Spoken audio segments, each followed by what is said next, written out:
दोस्तों नमस्कार। 4PM news network और दस्तक पे आप सभी का बहुत बहुत स्वागत है। मैं हूं आपका दोस्तों। जिस तरह से हमने कल बात की थी कि जैसे ही जो है नरेंद्र मोदी साहब की अमेरिकन यात्रा जो है वो शुरू हो जाएगी, हमको भांत भांत के भिन्न भिन्न तरह के जो है कुछ गुणगान गाने वाले लोग जो है मिलेंगे, दृश्य मिलेंगे, खबरें मिलेंगी। गोदी मीडिया जो है वो उछल कूद कर जो है उस पर जो है कूद पड़ेगा। ऐसा बहुत कुछ होने वाला है। भक्तजन जो है वो हाथ में करताल लेकर जो है वो भजन गाने लगेंगे। ये सब होने वाला है। ये बड़ा एक्सपेक्टेड था, ये हुआ है। और शुरुआत उसकी जो हुई है वो इलोन मस्क साहब से हुई है, जो कि टेस्ला के मालिक हैं, स्पेसएक्स के मालिक हैं। और वो एक बहुत बड़ा बाजार ढूंढ रहे हैं अपनी इलेक्ट्रिक कार के लिए, और हिंदुस्तान से बड़ा बाजार शायद ही कहीं हो, क्योंकि हम तो इस दुनिया में सबसे ज्यादा पॉपुलेशन वाले देश के रूप में उभर के उठ के आए हैं। तो ये बड़ा एक बहुत सहज था कि कुछ होना था। और जब क्योंकि इलोन मस्क साहब ने बोल भी दिया कि I am a big fan of mister Modi, आप देख रहे होंगे वो चल रहा होगा अभी मीडिया पे, तो मेन स्ट्रीम वहां पे वो चीज काट के जो है चल रही होगी कि I am a big fan of mister Modi, big fan of mister Modi. वो 3, 4, 5, 6 बार चलता रहेगा। तो आप उसको भी देखने का जो लुत्फ है जो उठा सकते हैं। अगर आपका कुछ मनोरंजन का मन हो, अपने आप को मनोरंजन देने का मन हो, तो वो देख सकते हैं, कोई इशू नहीं है। हम जो आज शेष मुद्दे पे बात करने वाले हैं कि ये सब क्यों हो रहा है, और इस 3 दिन में जो आप देखेंगे वो क्यों होगा, उसके पीछे की जो बात है वो समझाने की कोशिश हम, या तो उस चीज को आपके समक्ष प्रस्तुत करने की कोशिश हम इस कार्यक्रम में करने वाले हैं। उम्मीद करते हैं कि आप इसको ठीक से सोच समझ पाएंगे। और एक गुजारिश अभी यह भी है कि आप अभी से जो है इस कार्यक्रम की, इस वीडियो की लिंक को आप शेयर कर दीजिए, ताकि हमारी बात जितने ज्यादा लोगों तक आपकी सहायता से हम पहुंचा पाए, तो हम पहुंचा पाएंगे। हेल्प आपकी होगी, आप सभी की होगी। अब मैं आपको ये बता दूं कि मामला क्या है। मामला ये कि पिछले साल हमारे जो रोड एंड ट्रांसपोर्ट के जो मिनिस्टर साहब हैं, नितिन गडकरी साहब, जिसको बहुत सारी ड्यू क्रेडिट दी जाती है कि इस देश में अगर इंफ्रास्ट्रक्चर का नरेंद्र मोदी साहब के शासन काल में अगर कोई एक काम नेशनल मतलब राष्ट्रीय स्तर पर हाथ में ठीक तरह से लिया गया हो, और फिर वो ठीक तरह से उसको पूरा भी किया जा रहा हो, तो वो एक ही काम है, वो है इस देश में रोड और रास्तों की जाल बिछाना। और जिसका जिम्मा जो है वो चाहते हुए या ना चाहते हुए भी नितिन गडकरी साहब को देना पड़ा है। वो जिम्मा उनके पास है और वो काम कर रहे हैं, अच्छा काम कर रहे हैं, उसमें कोई दो राय नहीं है। और जब भी बात भी होती है अचीवमेंट्स की सरकार के, तो सबसे पहले यही बात आती है कि देखिए, हमने इस देश में जो इंफ्रास्ट्रक्चर है, जो रोड रास्ते बनाने का काम है, वो कितना बेहतरीन किया है, क्योंकि उस चीज को कोई चैलेंज ऑलमोस्ट नहीं कर पाएगा। वो गडकरी साहब, जब पिछले साल की बात है, उन्होंने टेस्ला के मालिक इलोन मस्क, जो आपके ट्विटर के भी मालिक है, तो उनको मना कर दिया इस मामले पे कि अगर आपको प्रोडक्शन चाइना में करना है और अगर आपको यहां बाजार से ढूंढना है, तो ये नहीं चलेगा। आपका बहुत बहुत स्वागत है, आपको हर चीज की जो है हम सुविधा देंगे, लेकिन आपको मैन्युफैक्चरिंग हिंदुस्तान में करना पड़ेगा। तो ये उस समय जो है वो इलोन मस्क साहब को गले नहीं उतरा था, गले से नीचे नहीं उतर पा रहा था, तो उन्होंने इंडोनेशिया का रुख करने का सोचा। उस समय की जो एक वीडियो क्लिप है वो आपको दिखाते हैं। गडकरी साहब ने जब जो बोला था एक प्रसिद्ध माध्यम के कार्यक्रम में, वो आपको दिखाते हैं। पहले ये देख लीजिए आप। If the Elon Musk is ready to manufacture a Tesla in India, there is no problem. We have got the all competency, the vendors are available. We have got the all type of technology, and because of that he can reduce the cost. But our request to him is that you come to India, start manufacturing here. India is a huge market. The export availability, everything, ports are available. They can make their export from India, and he is welcome.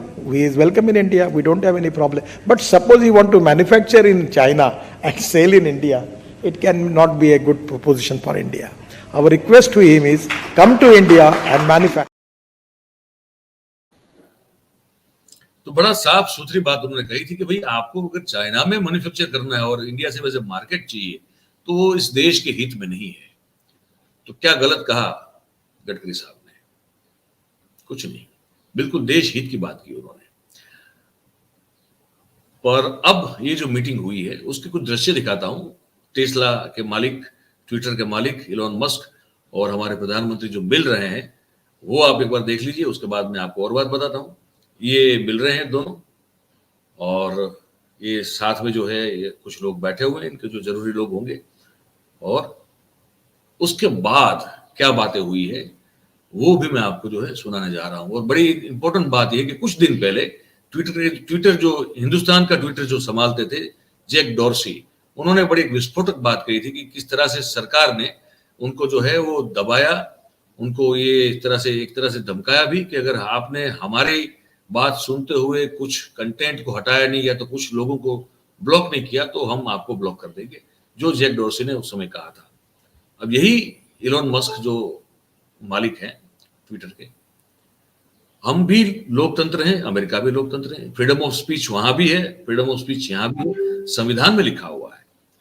लेकिन जब ये meeting वगैरह हुई तो उसके बाद जब ये सवाल पूछा गया कि भाई 1 साल पहले तो आप कुछ और सोच रहे थे और अभी कुछ और सोच रहे हैं, तो क्या चेंज हो गया आपकी इस मीटिंग में?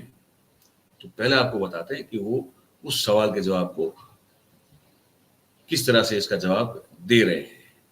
ये आप जरा ठीक से इसको सुन लीजिए। I'm planning to visit India next year.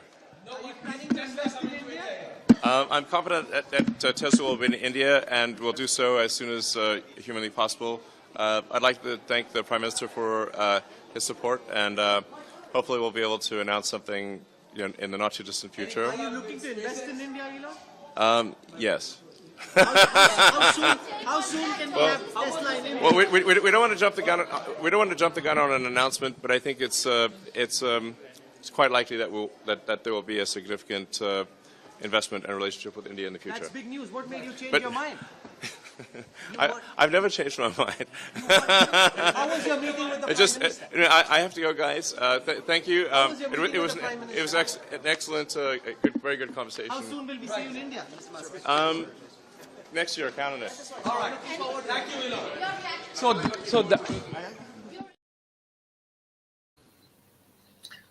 तो ये राहुल कंवल थे मेरे ख्याल से, उन्होंने पूछा था सवाल कि what made you change your mind? आपका जो सोचने का जो नजरिया था वो कैसे बदल गया 1 साल में? मैं बताऊंगा आपको कैसे ये सब चीजें बदलती है। ये सब जो है बेसिकली बिजनेसमैन लोग हैं, इनको चाहिए अपना फायदा। और अगर अपना फायदा अगर कोई इनको जो है बहुत बढ़िया से इनको अगर ऑफर कर देता है और बदले में ये चाहता है कि भैया आप जो ट्विटर चलाते हैं ना, वहां पे हमको हमारे हिसाब से कुछ चीजें चाहिए, आप आइए, हम हिंदुस्तान को आप क्या चाहिए आपको दे देते हैं। आपको मुफ्त में जमीन चाहिए, आपको मिल जाएगी। आपको मुफ्त में बिजली चाहिए, मिल जाएगी। आपको सॉफ्ट लोन चाहिए, हो सकता है ये बात भी हुई हो, वो भी मिल जाएगा। आपको हर एक एक्सेस मिल जाएगा ट्रांसपोर्टेशन का। पर ये जो ट्विटर है ना आपका, वो ट्विटर जो है हमको बहुत परेशान कर रहा है, क्योंकि बहुत सारे ऐसे लोग हैं जो सरकार को जो ठीक ना लगे या उनको चुभ जाए ऐसी बात वो ट्विटर पे चलती है और हमको बड़ी परेशानी होती है। हम हैं लोकतंत्र में, लोकतंत्र ही हमारे यहाँ तथाकथित रूप से जो है चल रहा है, लेकिन फिर भी जो है हमारी सोच जो है वो इतनी संकीर्ण है कि हम वो सामंत युग से भी बहुत पिछड़े हैं। हमको कोई हमारी निंदा करे या हमारी कोई टीका करे या हमारे ऊपर कोई टिप्पणी करे या व्यंग करे, कटाक्ष करे, सटायर करे, हमको सवाल पूछे, ये हमको अच्छा नहीं लगता है। तो मस्क साहब, क्या आप ये ट्विटर को जो है हमारे कंट्रोल में लाके रखोगे? फिर आपको टेस्ला के लिए क्या चाहिए हम आपको दे देंगे। मुझे लगता है शायद ये कुछ डील है, वरना ऐसी कौन सी बात, ऐसी कौन सा चमत्कार हो गया, ऐसी कौन सी एक बहुत चमत्कारिक घटना हो गई कि रातों रात जो है इलॉन मस्क, जो कुछ कई सारे देशों से बड़ी तो जीडीपी उसकी कंपनी की है, कंपनी की वर्थ है, जो अवकाश में जो है वो अपने हिसाब से यान भेजता है, जिसके पास पैसों की कोई कमी नहीं है, मतलब बहुत ज्यादा पैसे वाला आदमी है, वो अचानक से रातों रात हमारे प्रधानमंत्री का फैन, बिग फैन क्यों हो जाता है? सुनिए इस बात को पहले, उसके बाद हम बात करेंगे फिर। और उससे पहले ये सुना देता हूं, फिर मैं आपको ये भी सुनाता हूं कि अच्छा पहले ये सुन लीजिए कि ट्विटर जो है वो उन्होंने कहा, आप ये पहले सुन लीजिए, ट्विटर, उन्होंने कहा कि ट्विटर को तो भाई हर एक देश के अपने अपने कानून का जो नियम होते हैं उसका पालन करना पड़ेगा। तो मैंने अभी कहा कि वहां भी, अमेरिका में भी फ्रीडम ऑफ स्पीच है, यहां भी फ्रीडम ऑफ स्पीच है, फ्रीडम ऑफ एक्सप्रेशन है, हर जगह पे है, कुछ अलग नहीं है वहां से यहां। लेकिन फिर भी देखिए, जब ये पूछा गया तो किस तरह से जो है एलन मस्क साहब इसका जवाब देते हैं, इसको आप जरूर देख लीजिए। Yeah, I mean, Twitter doesn't have a choice but to obey local governments. You know, if we don't obey local government laws, then we will get shut down. So the best we can do is really to hew close to the law in any given country. But it is impossible for us to do more than that, or we will be blocked and our people will be arrested. So one cannot just apply, America to Earth, because Earth is not. They have different rules and regulations and different forms of government. So, but we'll do the best to provide the freest speech that is possible under the law. Are you Thank enjoying? you. Yeah, I mean, Twitter doesn't have a choice but to obey local governments. You know, if we don't obey local government laws, then we will get shut down. So the best we can do is really to hew close to the law in any given country. But it is impossible for us to do more than that, or we will be blocked and our people will be arrested. So one cannot just apply, America to Earth, because Earth is not. They have different rules and regulations and different forms of government. So, but we'll do the best to provide the freest speech that is possible under the law. Are you Thank enjoying? you. Yeah, I mean, Twitter doesn't have a choice but to obey. We will be trying to provide the freest speech according to the law of particular nation. तो हमारे यहाँ क्या है, freedom of speech तो है ही है, तो फिर और कौन सा नया कानून है जो फिर रोकेगा हमको, आपको, किसी को भी अपनी बात कहने से ट्विटर पे। लेकिन ये डील है, मैं इसलिए आपको कह रहा हूँ, ये डील है। अब आगे आप देखिएगा कि ट्विटर जो है आने वाले दिनों में किस तरह से फ्री विल या फ्री स्पीच या फ्रीडम ऑफ एक्सप्रेशन वाले लोगों को, जो मेरे और आप जैसे लोग हैं, उनको कैसे फिर जो है वो रोकने वाला है, इसका प्रमाण हमको कुछ दिनों में मिल जाएगा। ठीक है, और इसलिए फिर ये कहना पड़ता है एलोन मस्क साहब को, क्योंकि उनको फिर बहुत सारी चीजें यहाँ पे मिलेंगी। मैं एग्जांपल दे सकता हूं आपको, मैं दूंगा बिल्कुल। जब टाटा नैनो का प्रोजेक्ट 2007-8 में सिंगूर से जो फिर यहाँ पे आप गुजरात में जब ट्रांसफर हुआ, आपको पता है, अगर नहीं पता तो बता दूं मैं, रतन टाटा साहब ने उस दिन ये बोला था कि कोई मूर्ख ही होगा जो इस तरह की डील को ठुकराएगा। वो डील क्या थी उस बारे में जानकारी विपक्ष ने बहुत मांगी, लेकिन फिर वो गुजरात सरकार ने कहा कि इस डील बड़ी कॉन्फिडेंशियल है, इसको हम बता नहीं पाएंगे। तो टेस्ला के साथ भी जब ये डील होगी, मैं आपको यकीन से कह सकता हूं कि वो डील के बारे में जो भी रियायतें दी जाने वाली, उस पर आप और हम कुछ जानकारी नहीं पा पाएंगे, हमको नहीं मिल पाएगी, क्योंकि वो भी अंडर द नेशनल सिक्योरिटी को कुछ भी बहाना बना के उसको जो है गुप्त रखा जाएगा। बदले में उनको चाहिए कि भैया आपका ट्विटर जो है, वो जो ट्विटर की जो चिड़िया है वो ची ची मत करे बस हमारे खिलाफ, ये देख लो आप, ये बड़ी महत्वपूर्ण बात होगी। तो इसीलिए तो है फिर जो ऑफर किया गया होगा, तो इसके बाद ही तो ये एलोन मस्क साहब बोले कि मैं मोदी साहब का फैन हूं। सुनिए ये कहते हैं, आप Do you सुनिए। see Prime Minister Modi's leadership role as far as making technology inclusive so that digital infrastructure can be created? I can say he really wants to do the right thing for India. He wants to be open. He wants to be supportive of new companies, and obviously, but at the same time, make sure it accrues to India's advantage, which is, obviously that's the job. I'm saying I am a fan of Modi, so so I have to say that. What are your future plans personally? What do you look at as far as कह रहे हैं कि I am a fan of Modi. क्यों कह रहे हैं ये? इसीलिए कह रहे हैं, क्या क्या चीजें दी गई होगी। अब मैं आपको बताऊं टाटा को क्या क्या दिया गया था, उसके बाद फिर सरकार को रिवील करना पड़ा। तो मैं अब आपको ये बता रहा हूं कि टाटा को क्या क्या दिया गया था जो रिवील हुआ था। अब आप ये गुजरात स्टेट के अगर आप करता हरता समारता और ये सब चीजें दे सकते हैं, तो फिर आप सोच लीजिए कि जब हिंदुस्तान पूरा आपके कब्जे में हो तो आप क्या क्या ऑफर नहीं कर सकते। मैं सिर्फ टाटा को क्या क्या ऑफर किया था उस चीज को आपको बता रहा हूँ। मेरे बिल्कुल ये स्क्रीन पर जो है चीजें पड़ी हुई है, ठीक है। तो शुरुआत में तो ये कहा गया, विपक्ष ने मांगा कि भाई आपने कौन सी डील किया बताइए, लेकिन वो उसको मना कर दिया। तो गवर्नमेंट ने जो है एक जीआर निकाल दिया, ठीक है, गवर्नमेंट रेजोल्यूशन, जिसको गवर्नमेंट रेजोल्यूशन कहते हैं, इसका शॉर्ट फॉर्म है जीआर। तो जीआर निकाला और उसमें ये कहा कि भाई हमने जो भी इंसेंटिव दिए हैं इस टाटा नाम की कंपनी को हमारे यहाँ आकर उद्योग स्थापित करने के लिए, वो अब जो है अभी उसको कहीं हम घोषित नहीं करेंगे, वो बिल्कुल जो है वो दबा हुआ रहेगा। तो वो जीआर के तहत वो दबा हुआ रहा, लेकिन उसके बाद फिर उनको जो है इस चीज को जो है पब्लिक करना पड़ा। तो क्या करना पड़ा मैं आपको बताऊं। तो राज्य ने जो है वो टाटा कंपनी को क्या क्या ऑफर किया था। तो भाई आपको अगर प्रोजेक्ट सेट करना है तो आपको जमीन देंगे, आपको एक सॉफ्ट लोन देंगे, आपको पानी की पूरी सप्लाई देंगे, आपको पूरा इंफ्रास्ट्रक्चर देंगे, जहां पे आपकी जो ट्रांसपोर्टेशन है वो बिल्कुल इजी हो, कनेक्टिविटी आपकी बिल्कुल भरपूर देंगे आपको। ये सब मेजर इंसेंटिव जो है वो ऑफर किए गए थे इस टाटा नैनो कार प्रोजेक्ट के लिए। और 9,500 रुपए की एक सॉफ्ट लोन। टाटा के पास पैसों की कमी नहीं है, ना तब भी थी ना आज भी है। जो कंपनी जगुआर को टेक ओवर कर सकती है उसके पास पैसों की कमी होती है क्या?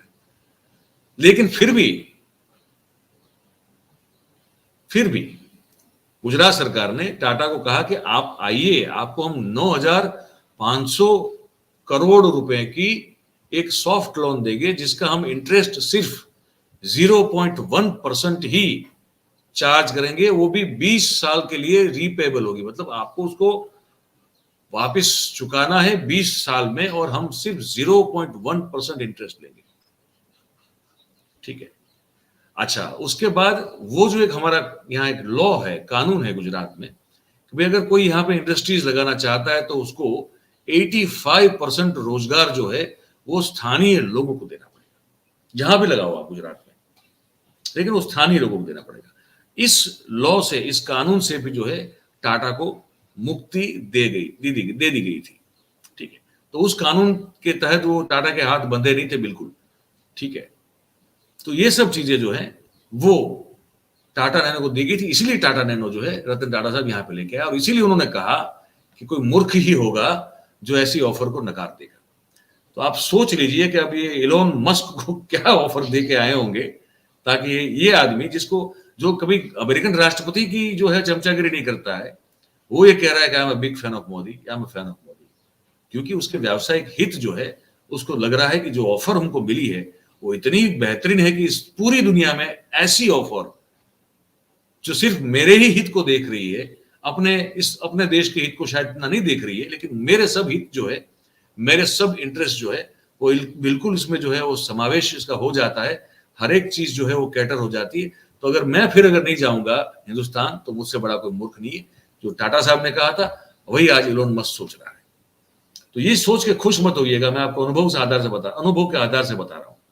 इसमें टेस्ला अगर आएगा, गडकरी सही थे।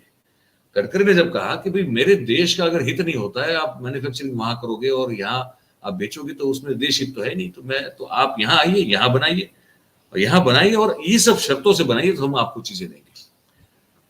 तो इलोन मस्क इसलिए बहुत खुश हैं क्योंकि उनको वो ऑफर मिली है जो कि वो कभी रेजिस्ट या डिनाई नहीं कर सकते। गॉडफादर आपने देखी फिल्म है, गॉडफादर की 3 सीरीज है, उसमें जो पहली सीरीज है मार्लोन ब्रांडो साहब का जो अभिनय है उसमें बेहतरीन माना गया है। उसमें वो कहते हैं कि मैं ऐसी ऑफर हमेशा करता हूं जो कोई मना नहीं कर सकता है। हो सकता है हमारे मोदी साहब भी कुछ उसी श्रेणी में है, वो भी कुछ ऐसी ऑफर कर देते हैं जो कोई मना नहीं करता, लेकिन इसमें हमारा हित कुछ ज्यादा होता नहीं है। ये अनुभव के आधार पर बता रहा हूँ। आशा करते हैं कि कुछ हित हो तो अच्छी बात है, लेकिन जिस तरह से उनकी काम करने की शैली है बड़ा मुश्किल लगता है। और जिस तरह से मस्क साहब जो है वो मस्का लगा रहे थे मोदी साहब को, तो वो लग रहा है हमको कि इनको लगा कि यार ये तो लॉटरी लग गई है, यहीं जाते हैं, इतना कुछ मिल रहा है तो फिर क्या करना है, ट्विटर ही तो संभालना है। तो ट्विटर में है कितने लोग, इंटेलेक्चुअल लोग हैं, बाकी ज्यादा लोग तो है नहीं। तो कुछ करोड़ में होंगे, उससे ज्यादा होंगे नहीं। कुछ वो कहे ना कहे, बोले ना बोले, वो लोगों तक पहुंचे ना पहुंचे, क्या फर्क पड़ता है। तो ट्विटर की बलि दे दो, लेकिन अगर उसके सामने अगर ये सब बहुत बड़े लाभ मिलते हैं तो ले लो। यही है पूरा कुल मिला के जो हमारी सोच और समझ है, हमने और थोड़ी बहुत जानकारी जो हम रखते हैं हमने आपको बताई। आप क्या सोचते हैं इस बारे में हमको जरूर बताइए। इस नीचे जो कमेंट बॉक्स है उसमें कमेंट करके हमको बताइएगा। और बात हमारी अगर अच्छी लगी हो तो लाइक शेयर सब्सक्राइब जरूर करें, करवाएं भी लोगों से। आप सब हमारे साथ जुड़े, आप सभी का बहुत बहुत धन्यवाद। Thank you very much. नमस्कार।